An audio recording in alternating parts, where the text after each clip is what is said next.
vás pozdravil a popřál vám krásný den.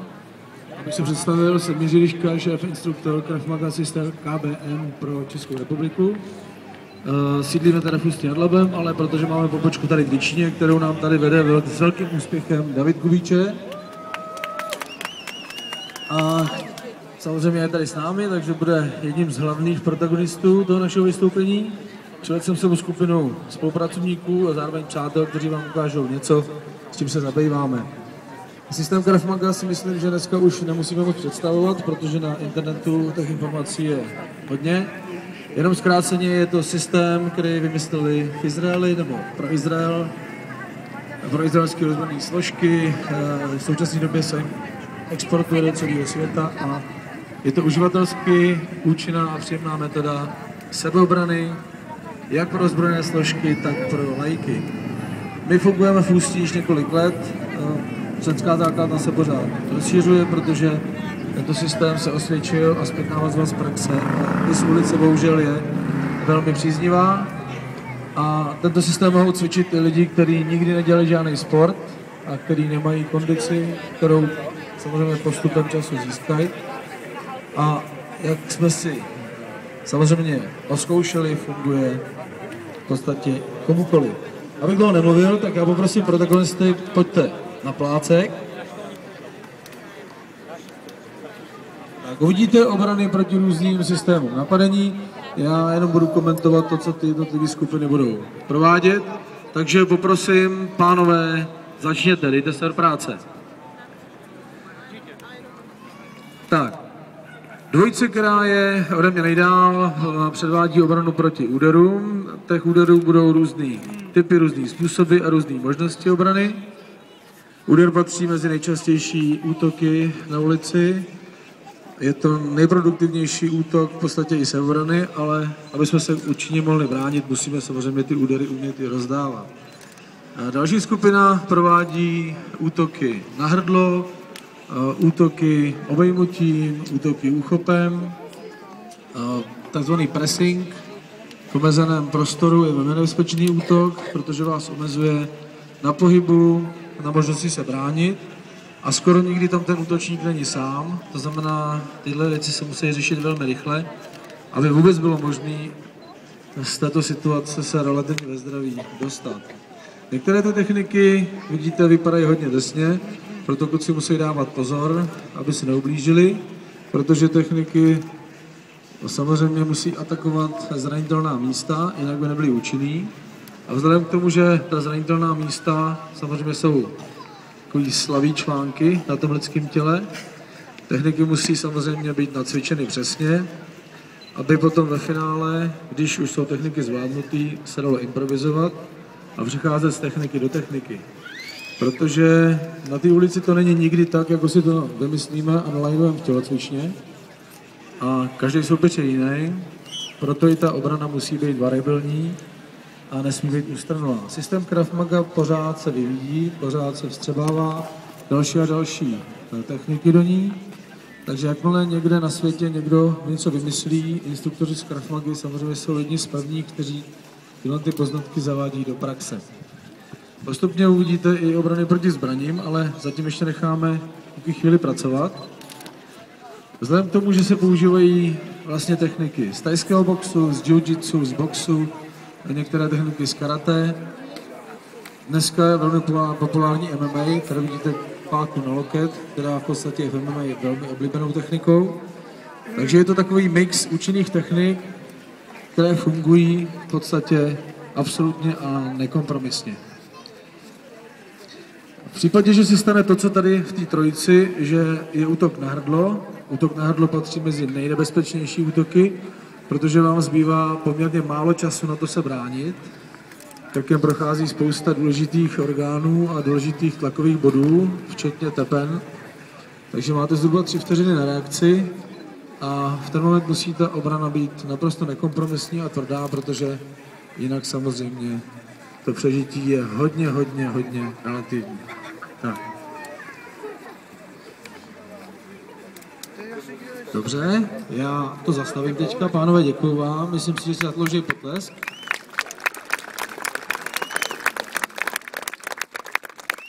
Další formou výcviku není jenom práce ve dvojicích, ale je práce ve skupinách. Takže já poprosím na plac, vytvoříme první skupinu a bude skupina a uprostřed bude jeden obránce. Takže poprosím Milana doprostřed. A skupina bude postupně na Milana útočit údery, libovolnými údery a Milan postupně bude samozřejmě kolegy likvidovat. Takže poprosím, dejme se do toho.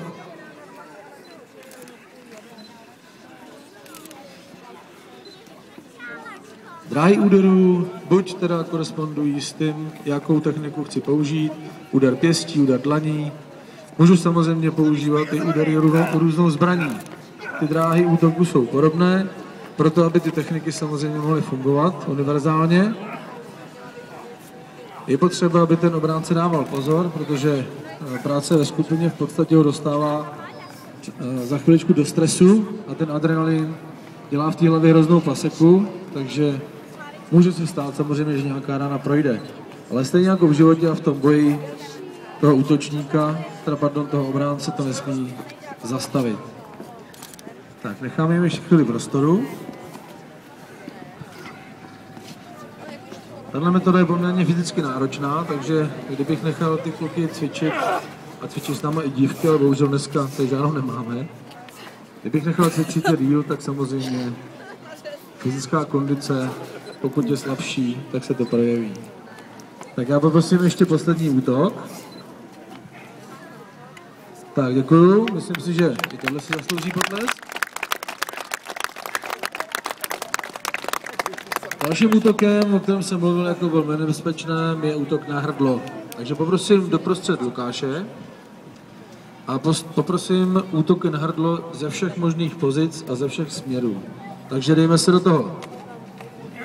Klasická kramata, kterou právě jste viděli, patří mezi hodně používané techniky, atakuje vlastně dýchací cesty a vitální místa na krku, včetně krkavice, škrcení a rdoušení.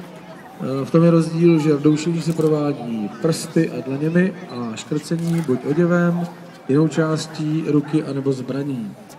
Tohle rdoušení, který předvádí teďka útočník, zepředu napadá jazylku a samozřejmě tepny, takže ta reakce musí být okamžitá.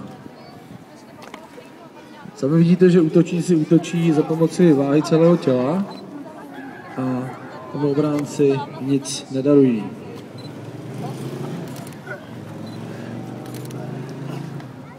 Demonstrace útoků nebo protiútoků na vitální místa samozřejmě musí být pod kontrolou, protože pokud by ta rána prošla, tak ten atakovaný by asi hlasem vystoupil o 2 oktávy výš.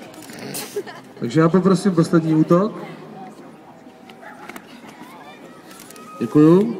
Myslím si, že potlesky na místě. Tak, poprosím dalšího a poprosím doprostřed Petra. A máme tady útoky na trup, takzvaný pressing, to znamená obejmutí. Můžeme samozřejmě chytat přes ruce, pod rukama, různě to kombinovat. Takže pojďme si to ukázat. Pánové, do toho.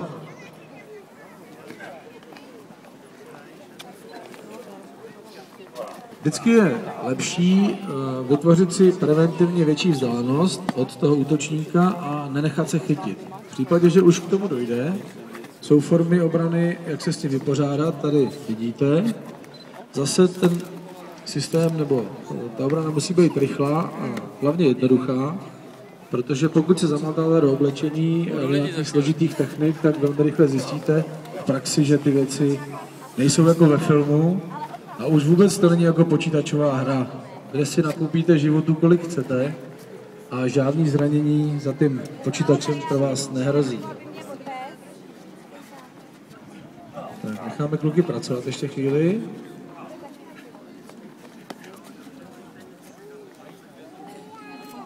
Tak, poprosím ještě o poslední útok.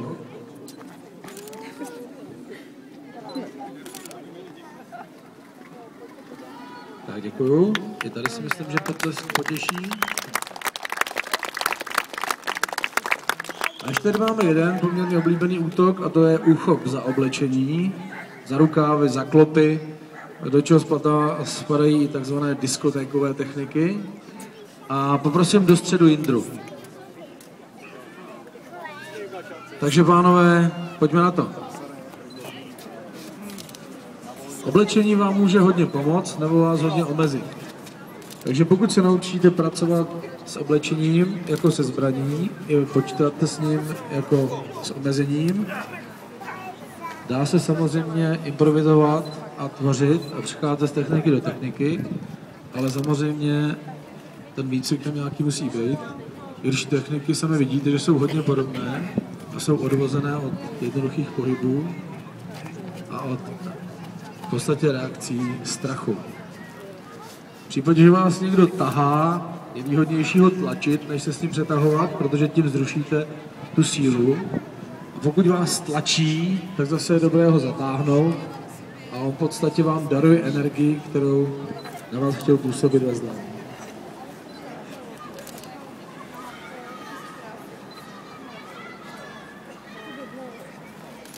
Tak, poprosím ještě o poslední útok. Tak, děkuju.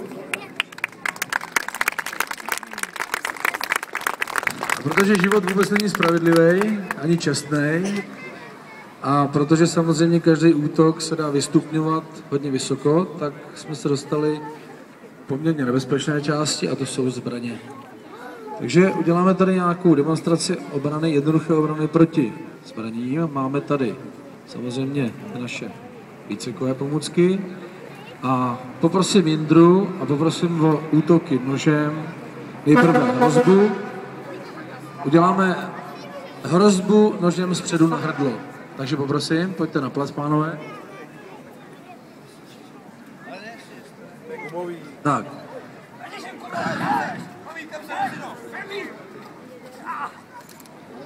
Tak, sami vidíte, že útočník byl velmi důrazný, ale v případě, že narazí na Davida, tak těch šancí tam moc není. Tak poprosím ohrožení zpředu na trup.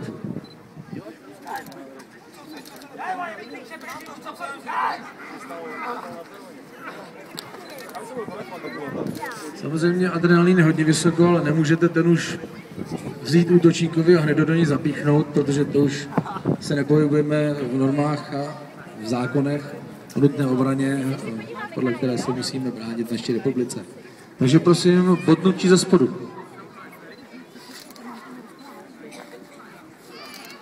Při obraně tohoto typu nesmí obránce ztratit kontakt s tou zbraní, musí co nejdřív soupeře uhodit do vitální oblasti, aby samozřejmě útočník nebodal víckrát za sebou a tím toho obránce neohrozil. Takže poprosím ještě jednou útok, ale tentokrát ze zhora, bodnutí zhora.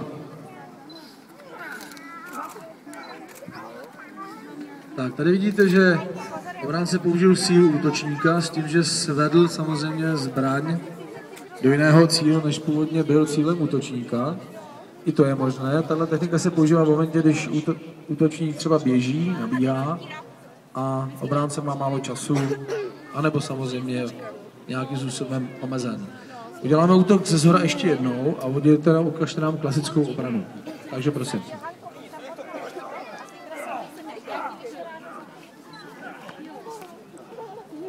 Tak, pokud se stane, že ten nůž spadne, samozřejmě obránce musí vědět, kde ta zbraň je a musí ji kontrolovat. Tak. To, že hodil nůž na zem, není projev neúcty, ale ve výcviku platí to, že zbraň se nikomu nepodává. Pokud někoho odzbrojíte a vrátíte mu zbraň, tak vám ji samozřejmě na ten mol vrazí do břicha. Že? Takže já děkuji klukům. Máme tady další, poměrně vyšší stupeň nebezpečnosti, a to je střelná zbraň. Na střelnou zbraň, pokud chcete reagovat, musíte být samozřejmě v dosažené vzdálenosti. Takové filmové techniky na 10 metrů samozřejmě u nás nenajdete, protože jsou naprosto odstržené od reality. Takže poprosím, hrozba středu na trup.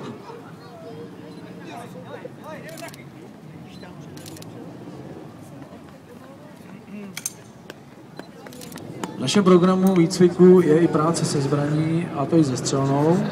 Takže proto David udělal to, co udělal, odstranil závadu, natáhnul zbraň a použil ji proti útočníkovi. Takže já poprosím, ukažte nám to ještě jednou, hrozbu zepředu na trup. David zachytí zbraň, odvede hlavně mimo trup svůj, směrem na zem potom může soupeře nějakým způsobem zpracovat a vyřadit. Tak, uděláme ještě jeden útok, nebo ohrožení a zepředu na čelo.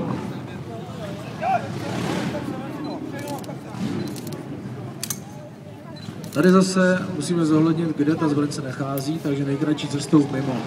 Nejkratší cesta v tenhle moment je vzhůru, takže já poprosím ještě jednou ten samý útok.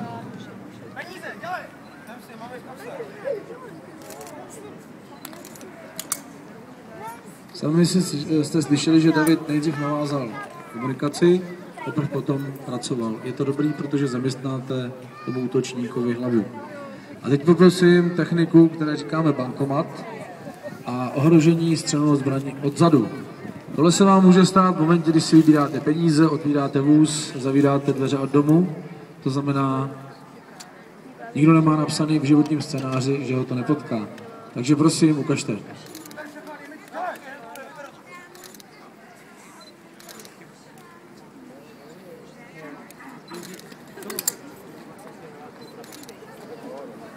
Dobře, děkuju. Já poprosím ještě jednou. Ukažte nám to ještě z jiného úhlu a ještě jednou pomalu. Děkuju. Zase dochází k vyvedení zbraně mimo tělo, k atakování vitálních částí na krku a k vyřazení útočníka. Tak já moc děkuju. Myslím si, že potlesk na místě. Tak, to, co jste viděli, je vlastně program výcviku Krav Maga, který provádíme jak tady u vás v Děčíně, tak na Boru v Teplicích, Ústí nad Labem. Poměrně jsme se rozrostli za ty poslední doby. V současné době probíhá nábor jak v Děčíně, jak v Ústí. V případě, že někdo by měl zájem s námi pracovat a cvičit, rádi ho uvítáme do našich řad. Tady v Děčíně znovu ještě chci poukázat na to, že děčínskou sekci má na starost David Kubíček. Na autě jsou kontaktní webové stránky, telefony, máme svůj Facebook, takže pokud byste chtěli jakýkoliv informace, najdete na internetu. Takže já vám chci moc poděkovat za pozornost, přeju vám, abyste nic takového nikdy v životě nepotřebovali a pokud se uvidíme, těšíme se na shledanou. Takže krásný den.